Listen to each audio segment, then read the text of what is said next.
The Thompson family had a reputation to maintain.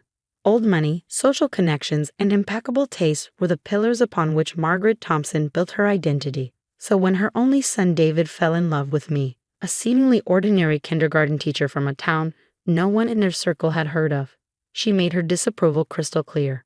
"She seems nice," Margaret had said after our first meeting, the word nice carrying the weight of profound disappointment. "But honestly, David, what could you possibly have in common with someone so simple?" David defended me, of course. He loved that I was unpretentious and genuine, qualities in short supply among the social climbers he'd grown up around.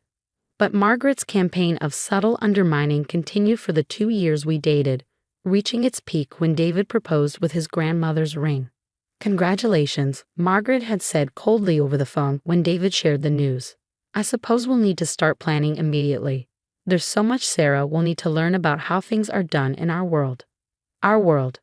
As if I were an alien visiting from another planet rather than someone born just 50 miles away. The wedding planning became Margaret's battlefield. Every decision, the venue, the caterer, the flowers, became an opportunity to highlight the gulf between my limited experience and the Thompson family standards. I tried to remain gracious, reminding myself that this was about marrying David, not winning his mother's approval. Then came the dress shopping expedition. Margaret had insisted we visit an exclusive bridal salon in the city where, she informed me, Thompson women had been selecting their wedding gowns for generations. The appointment had been scheduled months in advance, and Margaret had arranged for several of her closest friends to accompany us. Women whose names regularly appeared in society pages and charity gala photographs. "It's tradition," she explained when I suggested keeping the shopping party smaller. "These women have known David since he was a child. Their opinion matters."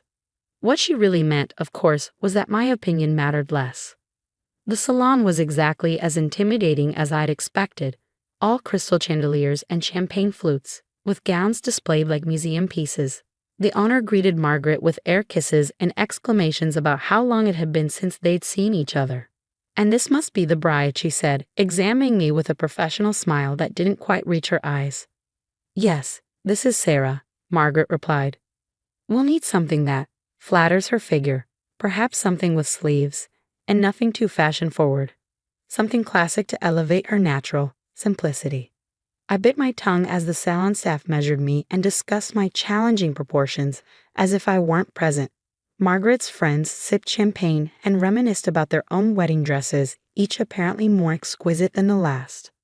After trying on 7 different gowns, each met with subtle grimaces and whispered consultations among Margaret's committee, I was exhausted and close to tears. "Perhaps we should continue another day," the salon owner suggested delicately. "Finding the perfect gown can be a process." That's when my phone rang. It was my mother. "Sarah, honey, I know you're busy with the Thompson dress shopping today, but I wanted to let you know that package we discussed arrived. It's even more beautiful than we hoped." I felt a wave of relief wash over me. "That's wonderful news, Mom. I'll stop by later to see it." When I ended the call, Margaret was watching me with narrow-eyed suspicion. "A package? Something for the wedding?" she asked. "Just something my mother wanted me to see," I replied vaguely. "Speaking of which, I should probably wrap up here. Thank you all for your time and input." Margaret looked affronted. "But we haven't found anything suitable yet. Sarah, this isn't like picking up something from a department store. A proper wedding gown requires time and consideration." "I understand," I said, summoning my kindergarten teacher patience. "And I appreciate everyone's help today. But I think I need some time to reflect on the options." 2 weeks later, Margaret called an emergency meeting at her home to discuss what she termed concerning developments with the wedding planning. David and I arrived to find her in the sunroom, surrounded by wedding magazines and sample table settings. "Sarah," she began without preamble, "I've heard disturbing rumors that you've purchased a wedding dress without proper consultation. Some off-the-rack item from a boutique in your hometown?" I took a deep breath. "I have found my dress, yes." Margaret's perfectly manicured hand fluttered to her throat. "But we haven't approved anything. The salon was preparing a selection of appropriate options for our next appointment." "I appreciate that, but I found something I love." "Well," Margaret said with forced brightness, "I'm sure it's nice. Perhaps we can have it altered by professionals to make it more suitable." Where did you find this dress? Actually, it was my mother who found it. Margaret exchanged knowing glances with her friend Beatrice, who had apparently been summoned for moral support. I see. Well, that explains a lot. I'm sure your mother meant well, but she couldn't possibly understand the standards expected at a Thompson wedding. David, who had been unusually quiet, finally spoke up. Mom, I'm sure Sarah's dress is beautiful, and ultimately, it's her decision. Of course it is, Margaret replied with a tight smile. I simply want to make sure Sarah doesn't feel uncomfortable when she's standing next to proper society brides in their photos. People notice these things. Perhaps, Beatrice suggested with fake helpfulness, we could see this dress, just to get a sense of what alterations might be needed. I hesitated, then nodded. Actually, I brought it with me today. I thought you might want to see it. Margaret's eyebrows shot up in surprise. You brought it here? Today? It's in the car. I'll go get it. When I returned carrying a garment bag, Margaret had composed herself, clearly prepared to be diplomatic about whatever fashion disaster she expected to emerge. David squeezed my hand reassuringly as I unzipped the bag. The dress that emerged was a masterpiece of understated elegance, an ivory silk column with delicate beadwork along the neckline and a subtle train. Even on the hanger, it was clearly something special. What a shame your family couldn't afford something better, my future mother-in-law sneered, examining my wedding dress with obvious disappointment. Everyone will know you don't belong in our circle. I stayed silent as she continued her critique. It looks like a discount store knockoff, she declared, reaching for the collar. The beadwork is clumsy, and this silk is clearly synthetic. When she flipped the collar to check the label, her face went completely white. This is impossible. Because there, on the designer label, was a name even Margaret Thompson approached with reverence. Alessandra Ricci, the Italian designer whose creations were worn by royalty and whose waiting list was years long. There must be some mistake, he stammered. This can't be authentic. How would you possibly? It's genuine, I confirmed quietly. A gift from my godmother. Your godmother? Beatrice echoed incredulously. Who exactly is your godmother? Before I could answer, the doorbell rang. David went to answer it, returning moments later with my mother and a woman Margaret clearly recognized immediately. Elena? Margaret gasped, rising to her feet. Elena Ricci, what are you doing here? The woman who entered, elegant, silver-haired, dressed in simple but exquisite linen, smiled warmly. Maggie Thompson, it's been 30 years? Still intimidating young brides, I see. Some things never change.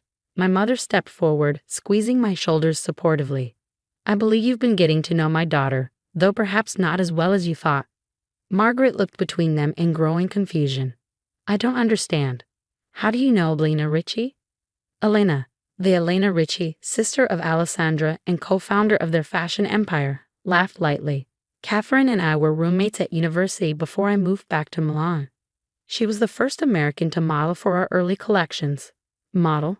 Margaret repeated weakly, staring at my mother, the kindergarten teacher's aide from a small town who apparently had an entirely different past than the one Margaret had assumed. Just for a few years, my mother said modestly, before I met Sarah's father and decided to move back home. But Elena and I remained close. She's Sarah's godmother, and when she heard about the wedding, I insisted on designing her dress personally, Elena finished. Catherine was like a sister during those early struggling years. Her daughter is family. Margaret sank back into her chair, speechless for perhaps the first time in her life. Her friend Beatrice was staring at my mother with newfound fascination. You're Catherine Jensen, the face of Ricci's breakthrough '89 collection. I still have those magazine spreads. You disappeared from the fashion world so suddenly. My mother smiled. I found another calling, one that made me happier than the fashion world ever did. I felt David's arm slip around my waist as we watched his mother attempting to recalibrate everything she thought she knew. So you see, Margaret, I said gently, while I appreciate your guidance with the wedding planning, I do have some resources of my own. And more importantly, I know exactly who I am and where I come from, even if you've made some incorrect assumptions. The silence that followed was broken by Elena, who clapped her hands decisively. Shall we discuss the rest of the wedding party? I've brought some sample designs for the mother of the groom. Something that would complement Sarah's dress beautifully, Maggie, if you're interested." 2 days later, David and I were having dinner at my parents' modest but comfortable home. The home where I'd grown up, surrounded by photographs of my mother's brief but significant modeling career alongside pictures of school plays and soccer tournaments. "I've never seen my mother speechless before," David marveled, helping my father grill vegetables in the backyard. "She's been almost deferential since meeting your mom and Elena." My father laughed. "Catherine has that effect on people when they discover her past. She never made a big deal of it. That's not her style. But she was quite something in her day. Still is." I called from the patio table where I was helping my mother set up dinner. My mother smiled. "The funny thing is, Margaret and I probably would have found common ground if she'd bothered to ask rather than assume. We both left high-profile worlds to focus on family. We both value education and community. But she was so busy sizing me up for where I fit in her social hierarchy that she never saw me at all." The wedding planning shifted dramatically after what David jokingly called the dress revelation. Margaret didn't exactly become warm, but her approach changed from condescension to careful respect. She consulted rather than dictated, and occasionally even deferred to my mother's connections, which turned out to include not just Elena Ritchie but several other notable figures from her previous life. On the day of the wedding, as my mother helped me into the exquisite dress that had caused such a stir, I reflected on the unexpected gift Margaret's snobbery had delivered, the chance to bridge two parts of my family history and to claim my own identity in the process. "You know," my mother said, adjusting my veil, "in all my years wearing runway creations, I never felt as beautiful in a dress as I know you will today. Because today you're marrying for love, not for appearance." When I walked down the aisle toward David, I passed Margaret in the front row. For once, her focus wasn't on how things looked to others or whether standards were being maintained. Instead, there were tears in her eyes as she watched her son's face light up at the sight of me. At the reception, Elena Ritchie raised a toast that perfectly captured the journey we'd all taken. "To David and Sarah, and to the two families joining today. May you all discover, as I have throughout my career, that true elegance comes not from labels or pedigrees, but from authenticity, kindness, and the courage to see beyond first impressions." Margaret, seated beside Elena at the head table, actually clinked glasses with my mother at these words. Later, as David and I danced under the stars, he whispered, "You know what my favorite part of that dress is?" "What?" I asked, expecting him to comment on the exquisite beadwork or perfect fit. "That underneath all its fancy pedigree, it's being worn by the down-to-earth kindergarten teacher I fell in love with. The one who knows exactly who she is, with or without designer labels." I kissed him, grateful for a partner who had seen me clearly from the beginning, something his mother was only now learning to do. 6 months after the wedding, Margaret invited my mother and me to tea at her home. The pretension that had characterized our earlier visits was noticeably absent as she led us to a sun-dappled patio rather than the formal drawing room.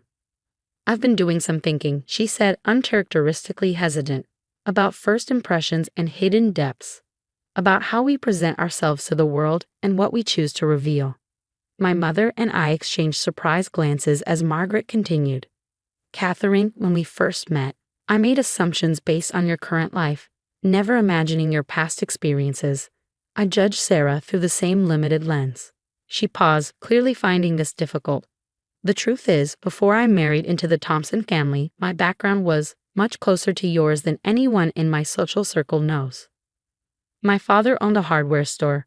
I worked as a sales clerk through college." This revelation stunned us both. Margaret Thompson, the arbiter of old money social standards, had reinvented herself just as thoroughly as my mother had, but in the opposite direction. When I met Philip Thompson, I was determined to fit into his world perfectly. I studied how the right people dressed, spoke, entertained.